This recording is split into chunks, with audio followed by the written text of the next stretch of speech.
empêcher le pire. Et ensemble, nous pouvons changer le système. Et vous et nous, on ne lâche rien. Vous êtes concernés parce que soit vous en avez entendu parler, soit vous allez en entendre parler. C'est à la télé ou pas? Tout. Oui, bien sûr. Monsieur, vous filmez? Un seul, deux, plusieurs. Je suis étudiant à Technologue, je suis en L2 en STAPS et personnellement ça me touche beaucoup, je suis complètement d'accord avec la cause. Et c'est vrai qu'en plus il y a des choses qui nous parlent, par exemple le fait que ça tient pas au corps. Bah, on va pas se mentir, nous on fait du sport, on a envie de manger bien, on a envie d'avoir de la verdure, des terres qui font plaisir à regarder. Et c'est vrai que des immeubles et tout partout, l'urbanisation, c'est pas forcément ce qu'on a envie de voir par ici, quoi. Comme l'écologie, c'est assez important, surtout que ça nous touche globalement tout le monde. Tout le monde est impacté par ce phénomène et je trouve ça important qu'on soutienne des causes comme ça. Pauline et Maxime, vous faites partie du projet Tour Alternatiba. En quelques mots, est-ce que vous pouvez nous dire dans quoi il s'agit? Le Tour Alternatiba, c'est un projet massif citoyen de 4 mois. Partout sur le territoire, avec des mobilisations citoyennes chaque jour. On est parti de Nantes le 1er juin et on arrive le 4, 5, 6 octobre à Marseille. Vous êtes en vélo, hein, c'est ça qu'il faut dire. Hein. On est en vélo, ouais, on est en triplette. Les triplettes, c'est les vélos qu'on voit peut-être derrière. C'est des vélos où on est 3 dessus. Et ça représente en fait notre action collective, les triplettes. Et c'est notre fil rouge qui nous amène de territoire en lutte, où on va voir les citoyens et les citoyennes qui sont engagés et militants. Est-ce que vous pouvez nous faire un point à cette occasion du Tour Alternatiba sur le projet justement de la ZAC 3, ce qu'on appelle c'est extension sur des terres agricoles de bâtis universitaires ou d'entreprises. Où c'est que vous en êtes? Parce qu'il y avait une enquête publique cet été. Tout à fait, c'est effectivement, on est, je dirais, une période un peu clé. Cette enquête publique a été conduite cet été sur un mois. Elle a rencontré un succès inattendu, même de notre part, puisqu'il y a eu 671 dépositions en ligne, dont 651, c'est-à-dire 96% de gens qui sont sur nos positions, c'est-à-dire qui disent c'est une bêtise, ce vieux projet de ZAC 3, et on peut à la fois densifier l'existant et éviter de s'étendre sur de la terre agricole. Donc c'est une étape clé parce que la commissaire enquêtrice a rendu son rapport le 30 août à monsieur le préfet.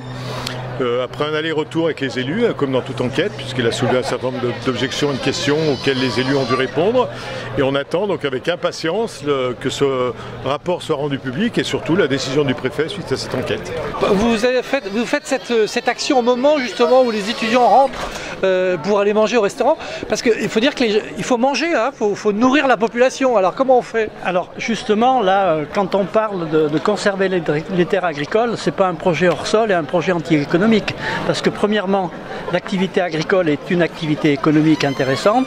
Deuxièmement, il faut savoir que la France n'est plus autosuffisante sur le plan alimentaire et en particulier, elle importe la moitié de ses fruits et légumes. Ce qui pose quand même un problème parce que le moindre conflit, on est soumis aux tensions géostratégiques et la chaîne de l'alimentation peut s'interrompre du jour au lendemain avec un conflit. Et dans les magasins, les réserves de nourriture sont relativement faibles. Alors certes, la France exporte des céréales, mais n'est plus autosuffisante pour tout ce qui concerne le reste de l'alimentation.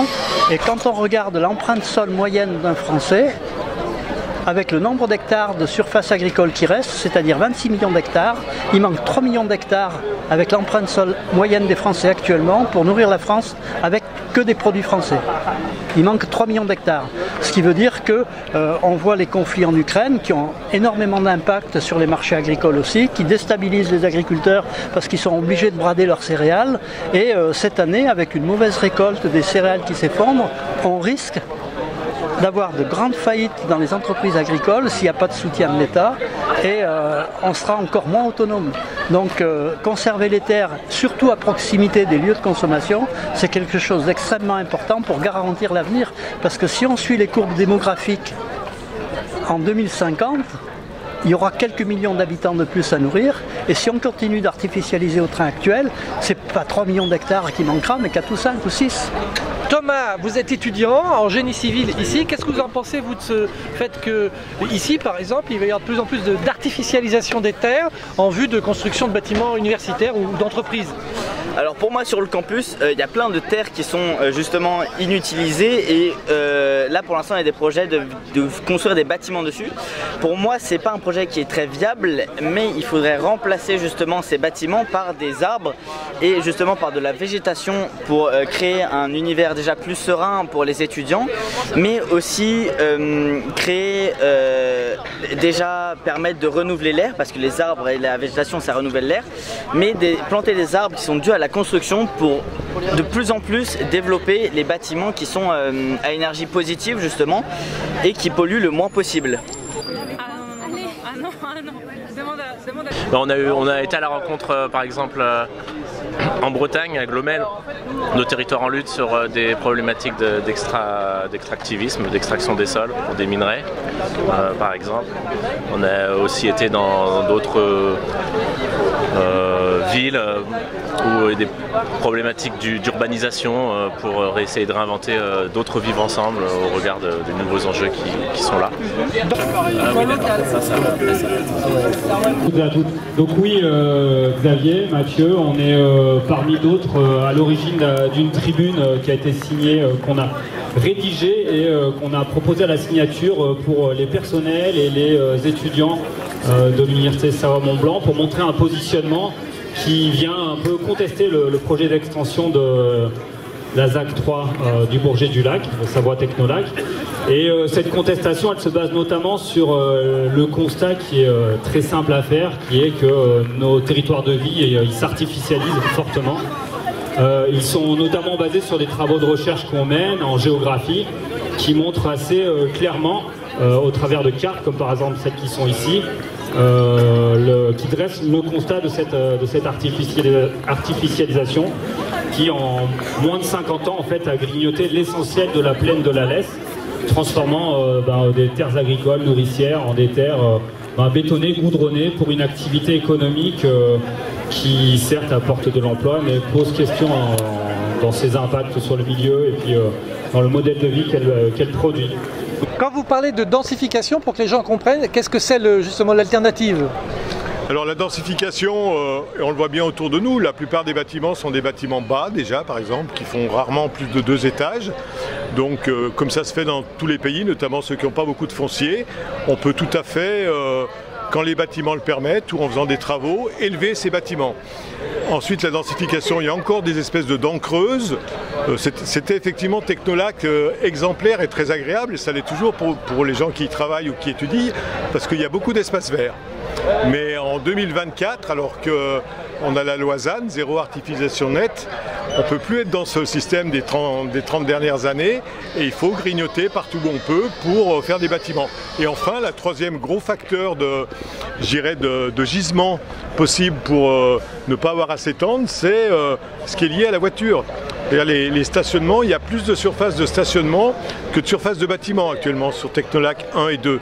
Donc si on mettait en place des moyens de déplacement plus collectifs, un bus, autopartage et tout ça, on pourrait grignoter les parkings, faire plutôt du parking silo plutôt qu'étaler des nappes de voitures au sol.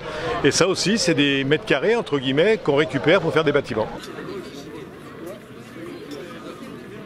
D'abord commencer à remplir les locaux vides, et je dirais même au-delà de Technolac, c'est-à-dire que Technolac est géré par Chambéry Grand Lac Économie, qui a la compétence sur l'ensemble des zones économiques, et on sait qu'il y a des tas de zones économiques qui sont loin d'être remplies.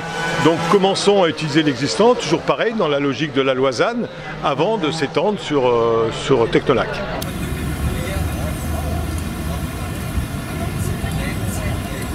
Et effectivement, la mobilisation, que ce soit sur l'enquête publique, les pétitions, on le voit bien aussi les élus. Alors c'est pas toujours les grands élus décideurs, mais il y a des élus qui ont découvert le dossier et qui effectivement se disent que ce qui était peut-être vrai il y a 20, 25 ans, l'est plus maintenant, et qu'on peut pas. Il y a un paradoxe quand même à pousser les habitants qui veulent habiter dans nos villes à la densification et ne pas imposer cette règle-là aux entreprises. Il y a quand même une forme de paradoxe et d'injustice sociale presque.